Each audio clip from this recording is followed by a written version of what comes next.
giving them nothing of what they want. It's got no alcohol in it, and you're giving them a taste they don't want. So why wouldn't they just drink a Coke? And the reality is they do drink Cokes. Kids don't really drink non-alcoholic beer. If they restrict it really heavily, the end result will be more smoking. So as you said, anti-vaping policies end up being pro-smoking policies. I know that a lot of the media, including the supposedly impartial BBC, still describe Ms. Letby as a serial baby killer. I really wish he would stop doing this. Now, what does he think the BBC should describe her? I mean, it's the only thing she's known for. Hello and welcome back to Last Orders. I'm Tom Slater, editor of Spiked, joined as I am in every single episode by Chris Snowdon from the IEA. How are you doing, Chris? Very well, Tom. Nice to be back here in the studio. Happy New Year again to you. Happy New Year again to you, and a big Happy New Year to our very special guest today, Mark Oates. Mark is a vaping rights activist, also a fellow at the Adam Smith Institute. How are you doing, Mark? Very well, thank you for having me. Not at all. We're going to talk about vaping today, as well as some other things. The crackdown on non-alcoholic beer. There will also be a Lucy Letby corner if you've been missing that. But before we go into all that good stuff, I want to remind you all, the first of which, January sale time on the Spiked website. This is your chance, if you haven't already signed up to Spiked supporters, to get it for just £1 a month for 3 months. That will give you full access to the website. You can listen to the extra Spiked podcast that we do every week exclusively for supporters. And we've got loads of events coming up this year that you can get free and discounted tickets to. So to avail yourself of that offer, go to spiked-online.com/support. And also want to remind everyone about the very exciting event that our friends at the Free Speech Union are holding on Thursday. It's at Inner Temple in London. It's going to be all about jury trials, in defence of trial by jury. And if you're a Spiked supporter, you can get a discount for that event. There'll be an email in your inbox already. Or if you're a member of the Free Speech Union, you can get a discounted ticket as well. So head over to the Free Speech Union to find out more, to book your tickets, and we hope to see you there. So let's start off with vaping. Chris, we talk a lot about the crusade against vaping and how increasingly kind of militant it's becoming, but no country has cracked down on it quite so severely, it seems like, than Singapore. There was a really interesting long piece on the BBC this week about just how extensive their war on vaping has been. And naturally, it's drawn a lot of praise from all of the usual suspects in the international public health world. Do you want to tell us a bit about what's been going on there? Yeah, Singapore, a bit of an authoritarian country at the best of times. It's one of the few examples of a country that's very kind of free market capitalist, but also pretty socially illiberal. And they banned vaping completely in 2018, try and nip it in the bud. And then, not unpredictably, you'd have to say, they struggled with a big black market in the vapes. And the vape sellers, I think, just thought might as well be almost literally hung for stealing a sheep as a lamb, and started putting illegal drugs in the vapes, which I suppose would be a bit of a surprise to you if you thought you were just getting a nice disposable vape. And they are, of course, in Singapore, notoriously anti-drugs, will literally execute you, certainly put you in prison for having any quantity of Class A's on you. And so they've been going hell for leather, trying to clamp down on this, but the usual story, which we've seen again and again, not just with vapes, but obviously with drugs and alcohol over the centuries, whereby they're spending more and more money on it, trying to enforce these stupid laws. I think they arrested 2,000 vapors between September and November last year. It's getting worse. The vapes themselves obviously have become much, much more dangerous as a result of being unregulated. And the World Health Organization seems to think that this is all quite a jolly good idea. So this is something from, I think, the World Health Organization journal last year, whining on about vapes and young people using them and saying, without decisive action, governments risk cultivating a new generation addicted to nicotine. The government of Singapore has chosen a radically different path, having banned vaping since 2018. Vaping is now treated as a drug offence with harsher penalties for possession, sale, or use. So yeah, you can go to prison, be caned, or very, very heavily fined. And this article basically says this is a good test case for prohibition. Who knows which way it will go? That we have no historical evidence to guess what's going to happen. I mean, just look at Australia. I mean, we talked about Australia before. They've banned vaping forever, and they've got a massive problem with it. You don't really need to have yet another country fall apart as a result of it. But they're saying, we'll kind of wait and see. Let's see what happens in Singapore. And if it kind of works, let's get everybody else to do it. What do you make of all of this, Mark? Do you think it's a taste of things to come in other countries? Yeah, I think it is. And we talked about Australia already. And Australia has banned vaping multiple times. They seem to go back and back again for a greater bite of the cherry. And then the result of that is that they have firebombing in their tobacconists, where gangs want you to sell their illegal cigarettes or illegal vapes. So I think normally a normal year is about 200 tobacconists get firebombed. It's a problem only because of the laws itself. You know, vaping ultimately is much less harmful than smoking, and the actual crime being generated and the harm to people is being generated by the laws itself. And we know that throughout history, when we've instituted prohibition in America and elsewhere, it leads to manufacturers not making mild versions because there's no point. They go for the really strong stuff, the methylated spirits, the moonshine. So yeah, it's a problem. And the prohibition of it is creating huge profits for criminal markets. I was told by a Australian criminologist that the profit margin in Australia for vapes is higher than it is for cocaine. So, you know, you can see where there's a natural supply and demand. The more they take off the streets, the higher the price goes, and the more people are willing to go out there and sell it. I also know that in China, if you go to manufacturers, they will insure your product to go to Australia. You pay 1% of the shipment cost. If it's caught by Border Force, they'll refund you entirely. Really? Yeah. Nice system. No one in these countries like Australia and Singapore, no one in government ever seems to say, as things are literally burning around them, you know what, we could simply just not do this. You know? Yeah. We could be like loads of other countries, like most countries. What do they think when they come over to Britain? You know, are they surprised not to see like dead teenagers littering the streets with popcorn alcohol? Yeah, exactly. It's just like, it's funny. You go to Britain and there's quite a few people vaping, so it doesn't seem to be a big problem. They don't say, we brought this on ourselves for no reason. We'll simply revert to how we were 10 years ago in the case of Singapore, or just copy like our normal country. It's weird how that never seems to occur to them. And in terms of any of the health scares around vaping, Chris, correct if I'm wrong, but they all seem to revolve around black market vapes. There was that thing in America probably more than 5 years ago now. Ivali. With the popcorn lung issue, which was mainly kind of THC vapes. Well, now that was popcorn lung. Popcorn lung has never affected anybody apart from a few people in a popcorn factory 20 years ago. Oh, really? Yeah. So it's complete. There's 100 times more diacetyl in cigarettes than there is in vapes. And smokers have never had popcorn lung either. It's complete fabrication. The Ivali thing was just this weird... was that a new disease? I guess it was in a way, wasn't it? Well, it was vitamin E acetate was being put in to vapes, not selling nicotine vapes, but cannabis vapes. And you shouldn't be consuming vitamin E acetate inhaling it. So again, it came about because of the prohibition of cannabis in certain states in America and the criminals manufacturing their own versions badly. And we see this across the UK with prohibition, drugs being made badly with fentanyl in. And if you leave the production completely unregulated to criminals, they're going to make drugs badly. I know there's a great charity called The Loop that do an enormous amount of work going to festivals and doing drugs testing, which I'm hugely supportive of.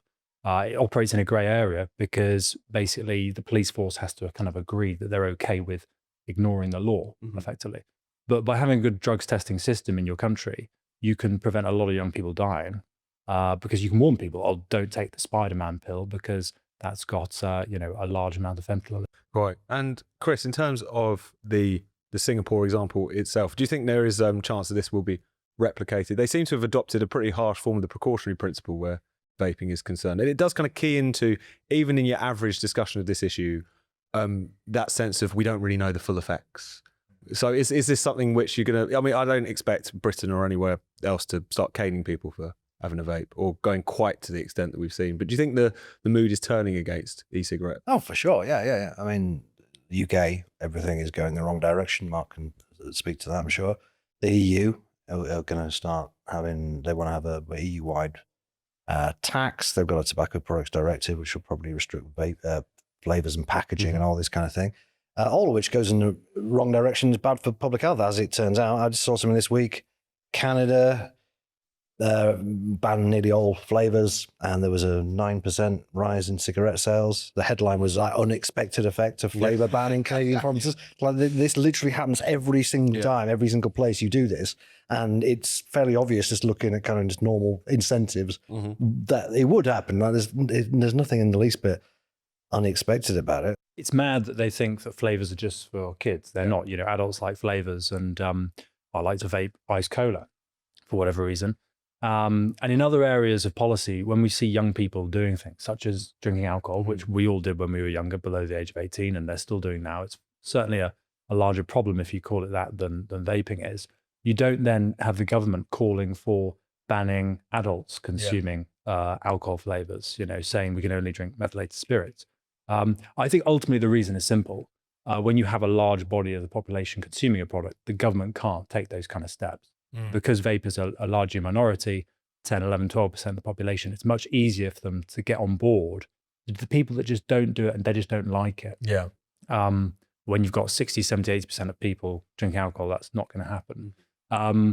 And with caffeine, I mean, we're getting to the levels of risk when it comes to vaping, similar to drinking coffee. The problem with smoking has never been the nicotine itself. A lot of people must understand that. It's the method of consumption. Nicotine is not a psychoactive drug. It's just a mild stimulant, very similar to caffeine. The issue is how you consume it. And if you consume caffeine by way of smoking tea, it'd be very bad for your health. True enough. We need more vapors, is what you're saying.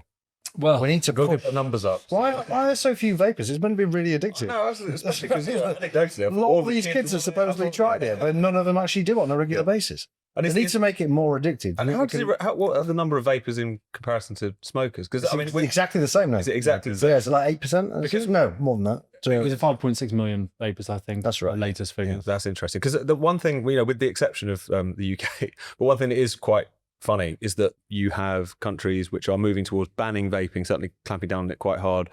But the idea of kind of smoking prohibition is in many places still more or less off the table, even in Singapore, and in that BBC piece that they published the other week, many people are now quite understandably saying, I'm going back to the cigarettes. of course. So it's become any kind of anti-vaping policy seems to be a pro-smoking policy at this point. I think I'd definitely go back to Absolutely. cigarettes if I was in Singapore. I'm not going to risk being caned or like taking this artificial ketamine just to have a vape. I would definitely go back to smoking. No, just other again, stuff from not so a much. harm reduction point of view, Yeah, this is absolutely insane. The other thing I saw today is on the black market thing. BAT are stopping making cigarettes in Zimbabwe because the black market now is so massive. There's just no point. They've also done the same thing in Mozambique. They just pulled out. The black market now is so enormous. It's like, well, it's really not worth us having a factory here. And this will start happening in more and more places. And anti-smoking people go, yeah, good news. Yeah. Got rid of big tobacco from this country. It's like, well, who do you think's running your tobacco industry now?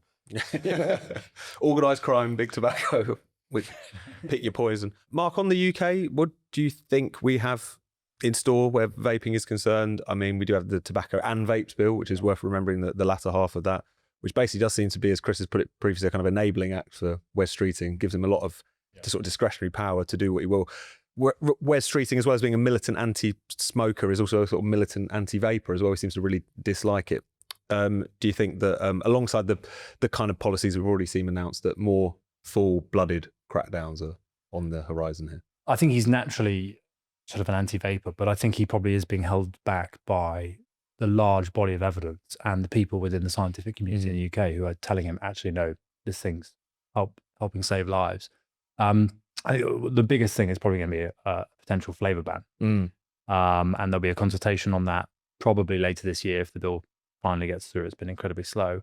And if they, as Chris says, if they restrict it really heavily, the end result will be more smoking. So as you said, anti-vaping policies end up being pro-smoking policies.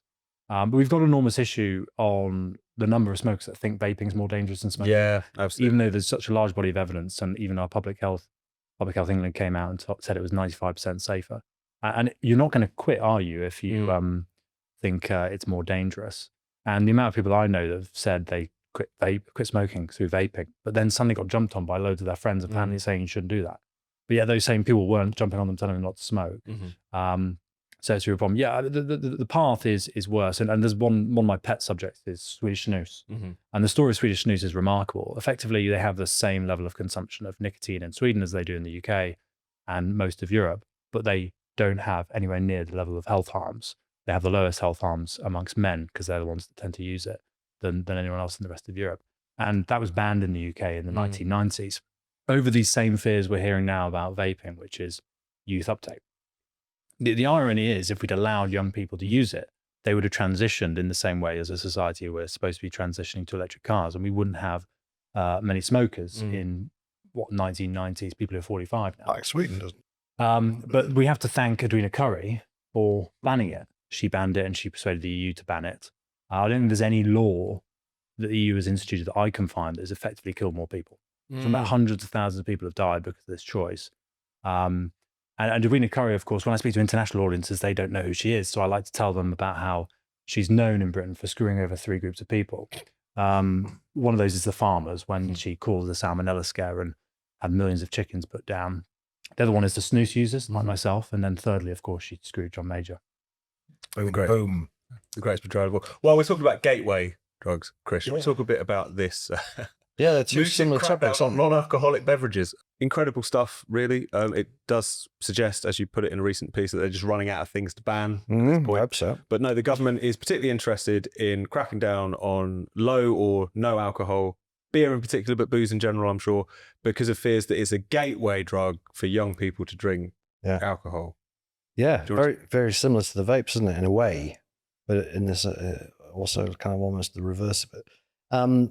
Firstly, I think Rishi Sunak, wherever he is kicking himself for not thinking of this, because this is kind of what you expect in like the 4th term of a Sunak government, where he really is running out of things to ban. And we said several times on this podcast before, we're only 18 months into this government and we're already kind of on these back of a fag packet ideas of like, well, let's ban something else. It's mostly kids as well, as with Sunak, right? I mean, a lot of his bans were like, let's really get the kids. More maths, less fun. Was this? Yeah, exactly. Ban smartphones. Now the government is trying to ban social media for under 16s. Another stupid idea from Australia where we're not going to wait for the evidence even to find out how it's gone, because I think deep down they know it hasn't gone well. It's a funny one, this, in various ways, because you were talking just a moment ago, Mark, about how, kids drink, young teenagers do drink. And you said we don't ban certain drinks just because they particularly appeal to kids. Because in the 90s, before your time, obviously, but in the 90s, they had the alcopop panic. And people were seriously talking about banning alcopops because they genuinely were more attractive to teenagers than they were to adults. There was no 2 ways about it. And that's because kids generally when they're starting out drinking, they want something that tastes a bit like a soft drink, quite sweet and fruity, and it's got alcohol in it. Mm-hmm. And so there definitely was an uptake of the likes of WKD is about the only one that's really survived that era, but that kind of thing, right? And there's still, I think, there's like 17, 18-year-olds, if not younger, maybe the prime demographic for drinks like that. But that's because, as I say, they tasted sweet and they had alcohol in them. Whereas non-alcoholic drinks don't taste sweet, bitter, obviously, beer. Kids don't like the taste of beer naturally, most of them. They've got to get over that. They've got to get over the taste in order to drink the alcohol. But that's just what you got to do if you're going to start drinking, right? And you got to acquire the taste for it, and which eventually you do, of course. And that's why non-alcoholic drinks exist for adults, because they've acquired the taste and they don't actually want the alcohol for whatever reason, but they still want to keep drinking the beer. But that doesn't work with kids, obviously, because you're giving them nothing of what they want. It's got no alcohol in it, and you're giving them a taste they don't want. So why wouldn't they just drink a Coke? And the reality is they do drink Cokes. Kids don't really drink non-alcoholic beer, regardless of whether they're allowed to buy the stuff or not. So it's a solution looking for a problem. There just isn't an issue with this. There's not that many kids drinking non-alcoholic beer. And even if they were, who cares? It doesn't matter. And they go, well, this might be a gateway. Well, gateway is the gateway is just a lie every time I've ever heard it used. It's just an excuse to ban something that you can't justify banning on its own terms. You had, cannabis, vapes, all this kind of stuff, none of which should be illegal, but they can't really make a good enough case. So they go, oh, well, if you start doing this, you'll end up doing heroin, which you probably won't. It started with the non-alcoholic beer and then, ended with the skag. Yeah, right. It's just, it just shows a complete naivety, misunderstanding of how human beings behave, for a start. It's also the other thing, as I said in this article for Spectator, was it's completely impractical. Because kind of like, how would you ban an alcopop? What's the definition of an alcopop? I think that's one of the reasons they didn't ban it, is because actually we're into a really sticky area, because, well, how is cider not an alcopop or something? But non-alcoholic drinks, I mean, they are literally soft drinks. The definition of a soft drink is it is non-alcoholic. And although some people go, well, some of them do have bits of alcohol in, a little bit of alcohol in it, a lot of them don't. Guinness Zero doesn't have any alcohol in it at all. And there's lots of other beers, non-alcoholic beers and spirits don't have any alcohol in them. So you can't even say, oh, we'll just make it less than 0.5. In addition, things like Coke actually do have a tiny bit of alcohol in them because sugar naturally ferments. We're talking trace amounts, but it's not zero. So I think it would be a massive legal quagmire. I don't think, as far as I know, any other country's done it. So it would just be another stupid thing to waste months and months of time on for absolutely no gain. What do you make of all this, Mark? I think it's a symptom of having a fiscally incontinent government who, because you don't have any actual money to spend on things without maybe having to make cuts elsewhere, they feel impotent. And so the thing that gets the headlines and the stories and makes them feel like they're doing something is just banning things. Because there is genuinely no call for this at all. Yeah. I mean, orange juice, I don't know if people know, has about 0.5 to 0.75% alcohol in. Is it that much? Yeah. So it's too diluted to actually be able to get drunk off it. Not that I've tried, but look, if a young person really wanted to have alcohol, and this is the type of thing I would do when I was younger, is you could take some orange juice, put some yeast in it, leave it to ferment in your bedroom, and then if you really want to go wild, make a small distillery. Is that what you did when you were? I actually You should just wait outside the off license to try and get someone to take pity. I was 6'5" about the age of 14, so I never had any issues buying alcohol. And I remember we would not buy Alka-Pops because we'd get bullied by the locals in the pub. We'd be on the bitters. We wanted to look as old as possible. Yeah. But I mean, I was sort of pre-ID stage. There was a stage in my teenage years when everyone had to have like fake IDs, but I was before then. So if you looked old in those days, you were fine. But it was quite a good upbringing in the sense that I suppose I had more of a European upbringing whereby we drank wine at home, and we were able to go to a bar at 16 where we were legally buying alcohol, and it was some kind of law whereby if your parents were technically paying for it, if you're having a meal, best thing Tony Blair ever did. Well, no, we didn't have to have a meal. I don't think. Not that I remember, but might have been breakfast. It was like the card was money was put on by your parents. But the whole philosophy behind that was people in their teenage years are going to go out and have fun. Yeah. And isn't it better that they do it amongst some kind of supervision? I mean, I used to work in America and I found it mad that these 18, 19, 20-year-olds, I was that age, they found it so hard to get hold of alcohol. When I went and hung out with them, it would just be in the parking lot smoking spliffs. So ironically, you end up pushing people to drugs, I think, because it's actually easier to go to a drug dealer who's not IDing you than it is to sneak into a pub like we all used to do and get a mild pint of bitter. Oh, and they have that problem in the US as well, where by the time they end up at university, they're so unschooled in drinking that they end up, being very lame with how they drink, but also get themselves in a bit of trouble. And they have to do games, don't they, and like shotgunning it. It's just like, just shut up and drink. They've been infantilized, that's the problem. They haven't been allowed to get too giddy about it. It's one of the worst things about America. Exactly. Do you think this ban is actually going to happen, Chris? Or are they just I mean, even things that they want to do, they keep U-turning on. Exactly, yeah. I don't think they'll do it. Because just on the practical side of it. Yeah. I think once they've read my article, they'll go, actually, we can't do this. And also the clamour for it. Because at least vaping, there's a constituency for panics about this particular thing, particularly as it affects kids. There's, anecdotally, one sees young people out and about puffing on a vape or whatever. Yeah. Reports in schools of it becoming a big issue, but has anywhere suggested that the box of kids drinking non-alcoholic beer on the street? No, because it's a littering issue. How could it possibly be a problem? Yeah, literally, how could it? Like the advertising standards, because this is one of the things. This is probably like the most semi-credible argument against these drinks you get from some of the public health nutters. Is what they call alibi marketing or surrogate marketing. Where, so like if you watch, I don't watch a rugby because it's awful, but if you do, apparently, like in France, they've got very strict advertising, alcohol advertising ban, and so they advertise Heineken Zero. Yeah. And in Ireland, which also has quite a draconian ban, they advertise Guinness Zero, and all these people go like, oh, it's not fair, they're really advertising Heineken and Guinness. Which, up to a point, you can sort of see that. I mean, they're not. They are literally advertising the zero alcohol version. Yeah. So you would think if people are indeed easily manipulable, like public health folk think they are, good point, that would be what they rush out to buy. But you can sort of see that argument, except that doesn't affect us in the UK because we don't have any such. We don't have any real advertising restrictions on alcohol other than on content. And the Advertising Standards Authority has various guidelines and advice about it. And it all applies equally to non-alcoholic drinks, including that you must not encourage irresponsible or reckless consumption. But what does that even mean if you're drinking Brewdog Nanny State or whatever? Yeah, just sheer volume, just drown yourself. Everything's dangerous in large amount. Large true. amount, no. Totally. Paracelsus. I would be amazed if this actually happened, but we shall wait with bated breath. Unless there's any more on banning We non-alcoholic. need to stroll on over, don't we? No, to Lucy Letby Corner. Lucy Letby Corner. It's been a while since we've strolled over to Lucy Letby Corner, but Chris, there has been some developments. There certainly has. First and foremost, the CPS has announced that they won't pursue further murder charges against Britain's most prolific baby murderer.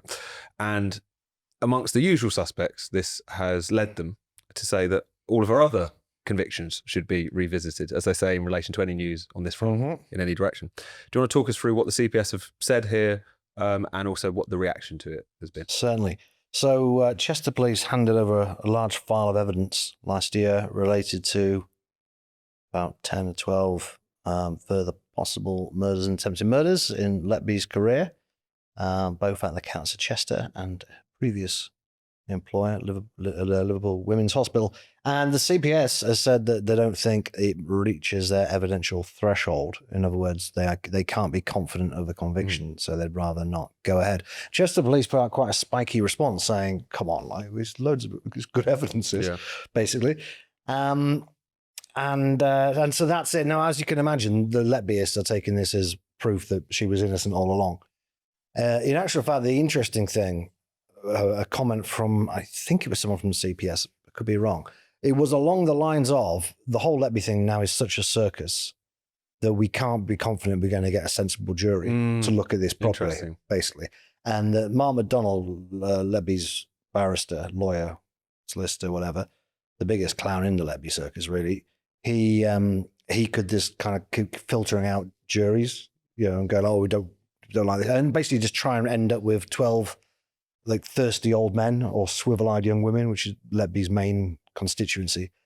But I said this before she was retried for Baby K, that, it only takes 25% of the population to be convinced that she's innocent. Well, I don't know how many people are, but there's been a lot of TV programs pushing it. The media are always pushing it. David Davis, Peter Hitchens, all the rest of them. It's quite conceivable that 25% of the population are convinced that she's innocent and will acquit her regardless of the evidence. In which case, then, of course, you get, Letby acquitted. The circus gets much worse because then everyone's going, well, she probably didn't do it the first time as well. Now, as it happens, she was unanimously convicted of Baby K, but Letbyism wasn't anywhere near a bigger thing then, 2 years ago, as it is now. So I thought it was always a bit risky bringing these charges. Obviously, you got to feel for the parents who are never going to find out the truth about what happened. It'd be interesting to see whether the details of, what allegedly happened now comes out for people to have a look at and make their own minds up about. I don't know. But the Letbyists are going, this is a great victory for us. And it's, she'll be out by Christmas, usual thing. Peter Hitchens, naturally, was leading the charge. In an article for the Daily Mail. I know he likes to talk about the Mail on Sunday, but this was in the Daily Mail. I know that a lot of the media, including the supposedly impartial BBC, still describe Mr. Letby as a serial baby killer. I really wish he would stop doing this. Now, what does he think the BBC should describe her? I mean, it's the only thing she's known for. Yep. Oh, Hereford woman, maybe? That's probably how she's described by the Herefordshire local press. Like, Hereford woman gets 15 whole life sentences. What do you think he wants her to be described as? Like, controversial NHS medic, neonatal nurse with a checkered past. Yeah, England's Rose. Drop dead gorgeous. Exactly. NHS scapegoat, Lucy Letby. I mean, sorry, but even if she is innocent, which she isn't, she's obviously, at the moment, there is a heavy presumption of guilt at the moment. They didn't refer to her that before she was convicted. Yes. They said she was a Hereford woman, neonatal nurse.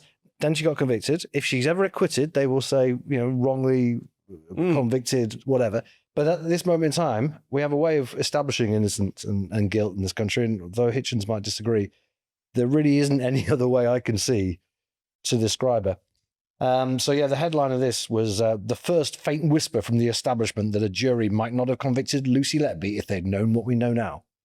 And he then goes on to explain all the things that he thinks we know now, most of which is untrue. That's the Let Me news for this week. Hopefully, it won't be any more for a while. But Thirlwall Inquiry should be out in March. There we go. We'll do an emergency podcast for that. We I should think. do it. See podcast. And at some point, the CCRC, I think, will push this appeal through to the Court of Appeal. They're certainly pushing for it. I see Jeremy Hunt's on this bandwagon now. Yeah. So it's only going to broaden out. Mark, have you got any Lucy Letby takes? It's fine if you don't. This is No, I don't think I it's a lonely trail. I find it, I'm almost more fascinated by the sort of interest that Chris Snowdon and Peter Hitchens have. And I wonder whether it's the fact that Peter argues against you just because you're arguing on He's the contrarian. vice versa. Yeah. Yeah, he's just a contrarian. I think bring back I'm looking forward to the changing of the clocks. Yes. Yes, the annual Hitchens-Snowdon debate. Yes. Well, that was quite muted this year because he was particularly angry at me for. Well, what happens every year now in October, of course, is he goes on about how great it is that the clocks are going back to Hitchens' time. And I tweet to him another hour in prison for Lucy Letby. and then he calls me a horrible human being and refuses to speak to me for ages until I bump into him on a tube platform. But if you haven't got anything to say about Lucy Letby, would you tell us your Assad story? So I was telling Tom about this before, but I didn't give him the details. No, exactly. Yeah, I was fortunate enough in, I think it was about 2018, to go to Syria. I was working in Parliament for an MP and he was on the Foreign Affairs Select Committee. And technically it was a completely civilian trip, but it was an opportunity that none of the MPs could go because it would be seen to be sort of supporting the Assad regime. And But you didn't mind that. sorry? You didn't mind that. You didn't mind. No, well, I certainly wasn't supporting the Assad regime, but it was a Kool-Aid conference where they really tried to tell you how wonderful they were.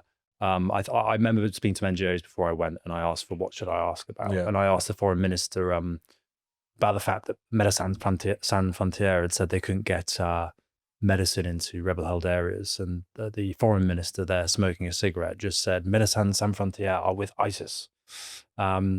So there wasn't much reason to be had. And then they asked, I just got pulled aside and said, would you like to meet President Assad? And so along with a few others, ex-military types, and there was a journalist from the Times, we were driven up to his palace, which obviously I saw more recently on the news when he'd escaped. And yeah, this sort of wooden paneled room with doors, and behind the cracks in the doors, you could see there were clearly men with weapons trained on us, and a panic button next to him. And I frankly, all I sort of said to him, he was telling us how, he didn't want to be the leader, et cetera, et cetera. We have a democracy, all sorts of things like that.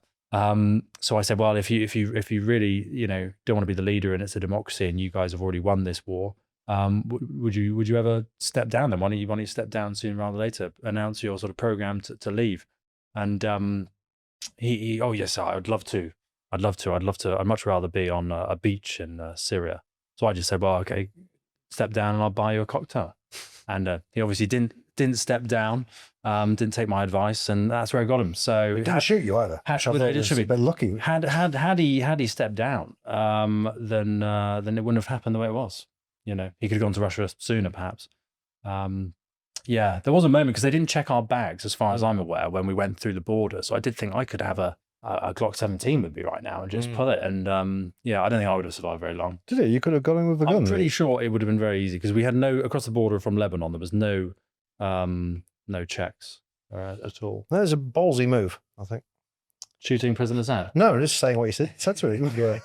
Basically stand down. Like a copper. He used to be he was a controversial medic as well, wasn't he? Used to be a doctor. Yeah. God, Was I he an watched eye his doctor? book. I forget. It was an eye doctor. Yeah, I think so, yeah. Yeah. Because he only got into power because his brother died in a very suspicious car accident.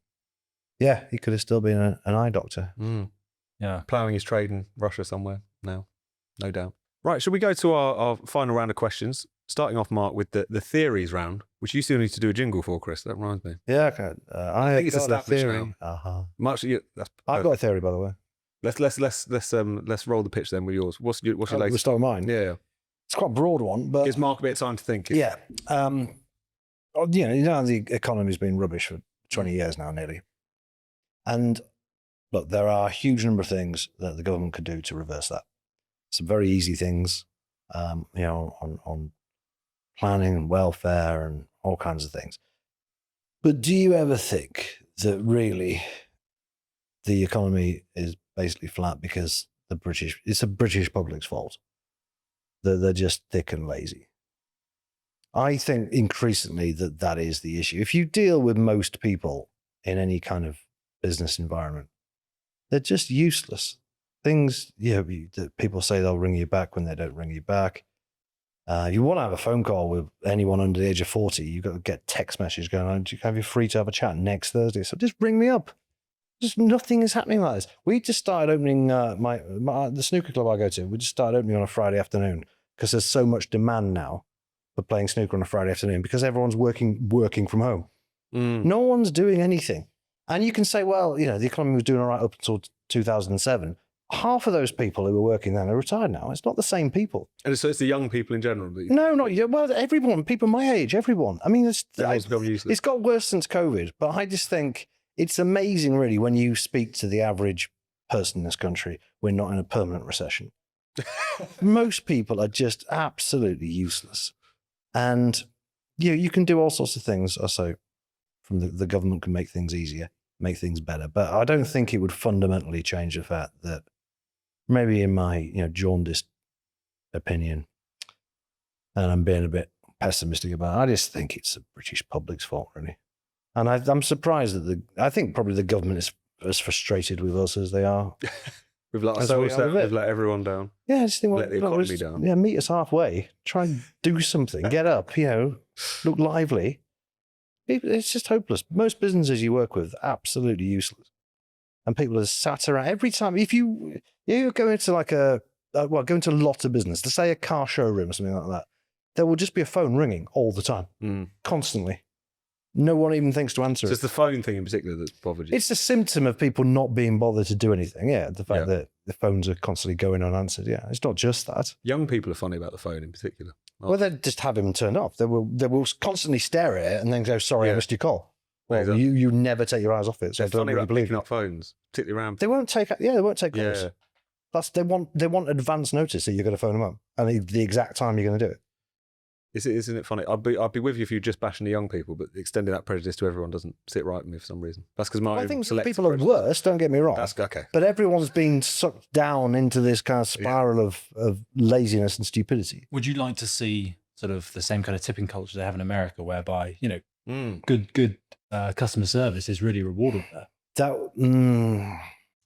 There's too much tipping in America, to tell you the truth. I mean, having to give them $1 for every drink you buy in bars is, I think, pushing it. And it's 20-25% now, isn't it? Seems to be the standard tip in a restaurant. So although things seem cheap in America, once you put the tips on, actually, not so much. It would help, wouldn't it? But then we tip people in restaurants, and the service in restaurants is usually dire. Except really top end ones. Just service in general is poor. No one cares anymore. The incentives are COVID made it much worse because everybody then just thought, well, I can just sit around and do nothing and I'll get paid by the government. And why can't I do that anymore? It's definitely made it worse. But I think the rot had already set in before then. And as I say, it's a miracle we're not in a permanent recession. You look at all the technology we've had since 2007, you would think objectively this should just be 3-4% GDP growth a year just from the technology it's saving us all this time. But people aren't using it to save time. They're just on TikTok. Using it to do less. Just sitting around. Yeah. People have the entire world's knowledge at their fingertips. Who actually even attempts to use it? No, they're just flicking through TikTok, looking at videos of people falling over. You do see that everywhere with workers in the sense that, before the phone, you might go and extend some better customer service. But now if you're not busy, you'll just be flicking through the phone. Yeah. So really the 8-hour work really isn't 8 hours at all because quite a lot of it's spent flicking through TikTok. I imagine, sailors in the military, when they're on their ships and they're not allowed to be on their phones, they're probably the most productive people. Yeah. On their shift pattern, you get 8 hours sleep, then you work and you're sharing bunks. And if you haven't got anything to do, then you'll be cleaning the ship. Yeah. They're always spotless, aren't they? This is probably why whenever there's a big strike and the unions get replaced by military. And I went through the airport when the border force were on strike, and I've never gone through the airports quickly. Now, I'll be honest, part of that is because the military's response to everything is to throw large numbers of people at the problem. Yeah. But they are good at doing it, and maybe they've got that kind of discipline that you need that we're lacking in the rest of the population. Yeah. I knew you'd get to a pro-army point at some stage. Got there eventually. Have you got a theory? Have you got a theory? Yeah, I mean, I think while we're talking about the military, The As you brought up. which I brought up, yeah. I fundamentally believe that what we're spending on defence in this country is abysmal, and also the way it's being spent, I think we can all agree, is very badly. But our military is a lot less capable than the public think it is. The public think a lot more money spent on the military. I think there was a poll, and the public thought that 20% of our government expenditure was on the military, which it isn't. That's what I mean. So- So the British public don't know. Yeah. So it's a problem when you have a public and a government that genuinely thinks our military is first class, and it is in terms of the individual soldier. I think we are individual soldiers and sailors and airmen are very good, but the equipment they're given is embarrassing, and the resources they're given, and also the number of them is tiny. You know, you can fit the regular army into Wembley and still have space left over. So the politicians don't want to spend any money on this. The public don't really want money spent on it. They can't see. They'd much rather be given more benefits or more pensions, or they seem determined to spend more and more and more on the National Health Service. And the thing is that the government actually is in control of how much awareness the public has in regard to national security. So the government keeps a secret an enormous amount, and it's not in their interest to actually inform the public of it. And I think they keep things secret that could be in the public domain. And they do that partly because if they inform the public, then there'd be more of a clamour to spend more money that the government doesn't have on defence. Is that a theory? That's a theory, and I'm not alone in that theory. I've discussed it for a while, but I actually saw Ben Wallace was talking about it since he was no longer the minister. And if he's putting forward that theory, then and he being the Secretary of State for Defence, I think he should know to a degree. Yeah. Who do you think we're going to have a war with, though? Really? Well, I would say it would be a mistake to try and claim to the public that the Russians are definitely going to come across. Yeah.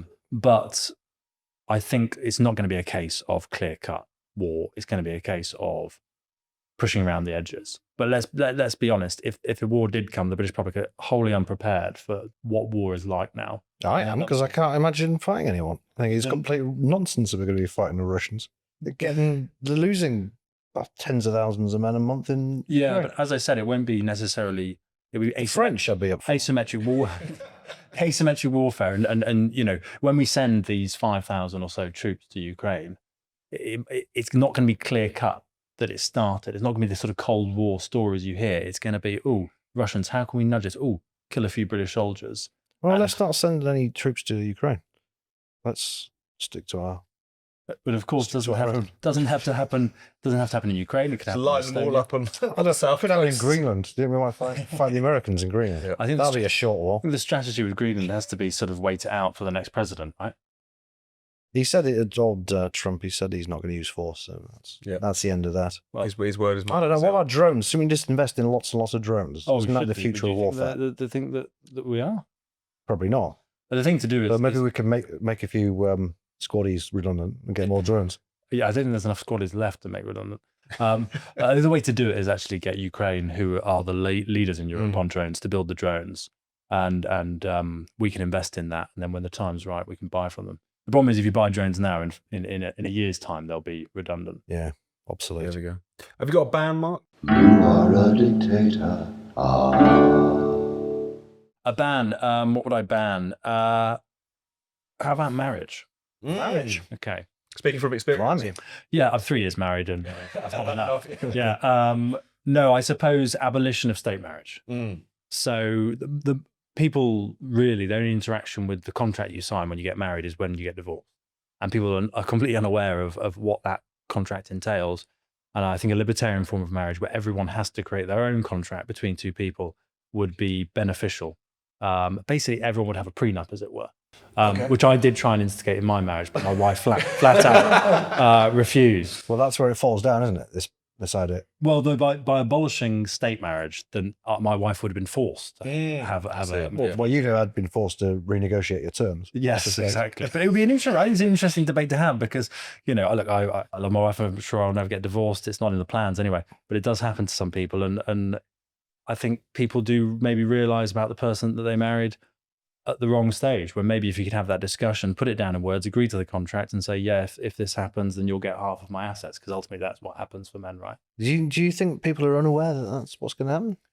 I think people are largely getting involved in marriage contracts very much In a hot-headed way. In a hot-headed way, yeah. People back in the day when, the father and the mother would be involved in arranging the marriage, those were the days when serious agreements could be made. There we go. Yeah, it's not a bad shout, that, yeah. I like it. It would make it easy for you to say, I want a prenup, if It would, if everyone's basically got to have one. This is a bone I've got myself. There we I go. like it, Mark.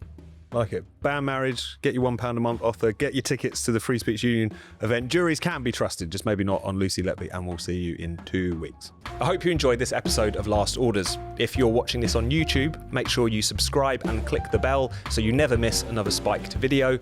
If you're listening to this on your podcast app, make sure you subscribe there and give us a glowing 5-star review.